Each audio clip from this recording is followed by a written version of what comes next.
पहाड़ी की तलहटी में देवघर जिला मुखिया संघ की बैठक में जिले भर के मुखियाओं ने भाग लिया और सरकार की नई नीतियों के खिलाफ एकजुटता दिखाई। बैठक में प्रधानमंत्री आदर्श ग्राम योजना के तहत शुरू की गई ऑनलाइन टेंडर प्रक्रिया का पुरजोर विरोध किया गया। इसे मुखियाओं ने पंचायतों की स्वायत्तता पर हमला करार दिया है। बैठक को संबोधित करते हुए संघ के पदाधिकारियों ने कहा, प्रधानमंत्री आदर्श ग्राम योजना के कार्यों को टेंडर के माध्यम से कराना ग्राम सभा के अधिकारों का उल्लंघन है। पहले ऐसे काम ग्राम पंचायत के माध्यम से होते थे, जिससे स्थानीय मजदूरों को रोजगार मिलता था। काम की गुणवत्ता पर मुखिया की नजर रहती थी। टेंडर प्रक्रिया से ठेकेदारी प्रथा को बढ़ावा मिलेगा और भ्रष्टाचार की जड़ें गहरी होंगी। बैठक में 2027 के विधानसभा चुनाव को लेकर भी चर्चा की गई। मुखिया संघ ने स्पष्ट कहा है कि अब वे केवल मूक दर्शक बनकर नहीं रहेंगे। पंचायतों की उपेक्षा करने वाली राजनीतिक शक्तियों को जवाब दिया जाएगा। संघ ने निर्णय लिया है कि आने वाले समय में वे संगठित होकर अपनी ताकत दिखाएंगे, ताकि ग्रामीण क्षेत्रों की आवाज को सत्ता के गलियारों तक मजबूती से पहुंचाया जा सके। इसके अलावा 15वें वित्त आयोग की राशि के आवंटन में भी मुखियाओं के मानदेय में वृद्धि और सुरक्षा जैसे मुद्दे को भी चर्चा का विषय बनाया गया। संघ ने चेतावनी दी है कि यदि टेंडर प्रक्रिया को वापस नहीं लिया गया और पंचायतों को उनके अधिकार नहीं लौटाए गए तो पूरे जिले में उग्र आंदोलन होगा। देवघर से मुन्ना कापरी के साथ सहयोगी कृष्णा गोस्वामी की रिपोर्ट। क्योंकि आज जो इस वनभोज ने मकर संक्रांति के अवसर पर जो यह कार्यक्रम रखी गई है, मकर संक्रांति का हार्दिक बधाई अभिनंदन समस्त जनता जनार्दन को है एवं सभी जो आपके इस चैनल से जुड़े हुए हैं। सबसे पहले आज इस प्रकार का जो कार्यक्रम रखा गया, यह कार्यक्रम रखने का मेन उद्देश्य था कि इस दही चूड़ा के माध्यम से यहाँ समस्त जो जनप्रतिनिधि है उसको एकजुट करना और हमारे संघ की मजबूती करना। क्योंकि भारत सरकार एक जो प्रधानमंत्री आदर्श ग्राम योजना के लिए चयनित किया गया है, कुछ हमारे देवघर जिला का 59 गांव का लेकर के, तो वो ग्राम का प्रधानमंत्री आदर्श ग्राम की योजना के तहत विकास करने की बात थी। और गांधी की जो सपना है गांव की सरकार, तो गांव की सरकार को जो मजबूती होना था, ये केंद्र सरकार और राज्य सरकार दोहरी नीति के कारण जो हमारे पंचायत की शक्तियाँ को ये कमज़ोर करने का काम कर रहे हैं। हम सभी जनप्रतिनिधि, क्योंकि हम लोग 2010 में भी पहली बार चुन होकर के आए थे और चूँकि मैं अनुसूचित जाति के अंतर्गत में मुखिया आता हूँ और ये जो होती है हमारे प्रधानमंत्री आदर्श ग्राम योजना की जो बात होती है, इसमें देखा जाता है कि यह विकास की जो आती है उस गांव में राशि आती है और वहां ग्राम विकास समिति बनती है और उसके माध्यम से यह राशि को खर्च की जाती है और जिससे जो है उस वहां की जनता को डायरेक्ट फायदा होती है। लेकिन अफसरशाही कहा जाए या केंद्र राज्य की जो इस प्रकार का पंचायती राज को जो शक्तियाँ को कम करने की जो मनसा बना ली है, जिससे इस प्रकार का ये ठेकेदारी प्रथा में योजनाएं चली जाएगी और जनता का जो काम होना चाहिए वह काम नहीं हो पाएगा।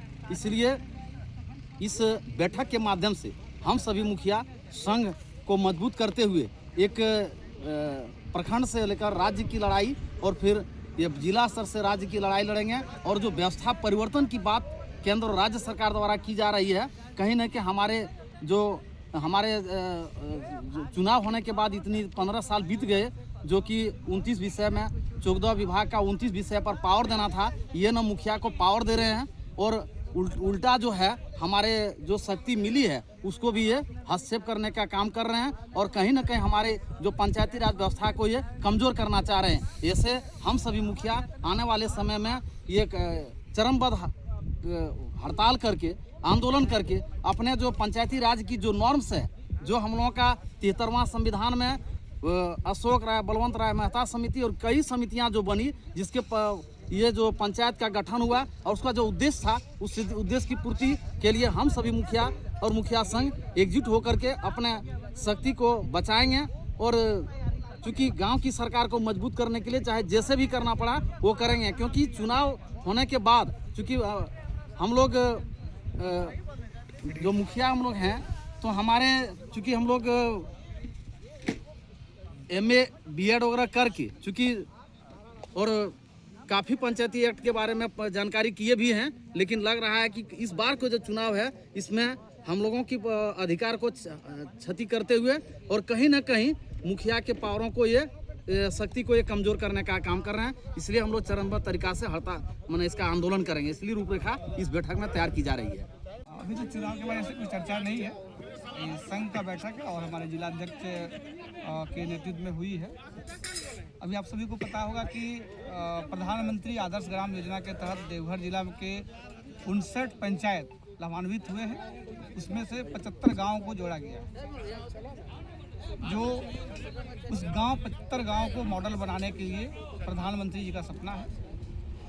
उस सपना को साकार करने का बागडोर ग्राम पंचायतों को पूर्व से मिलते आ रहा है। विडंबना आज यहाँ बैठने का ही है कि इस बार हम लोग को विशेष सूत्रों से पता चली है कि पहले ग्राम विकास समिति गठन कर मुखिया जी और पंचायत सचिव के संयुक्त हस्ताक्षर से गांव को मॉडल बनाने के उद्देश्य से दी जाने वाली राशि को खर्च करने का अनुमति पहले था। फिर इस बार जो है सो टेंडर होने के लिए जो है सो सरकार इसकी तैयारी कर रही है।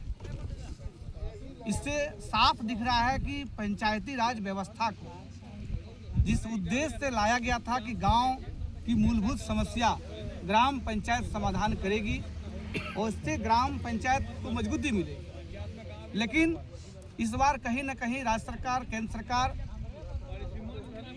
ग्राम पंचायतों के प्रतिनिधियों पर विश्वास न जताकर वो टेंडर करने की प्रक्रिया जो है सो सोच रही है, जिसका मुखिया संघ विरोध कर रहा है।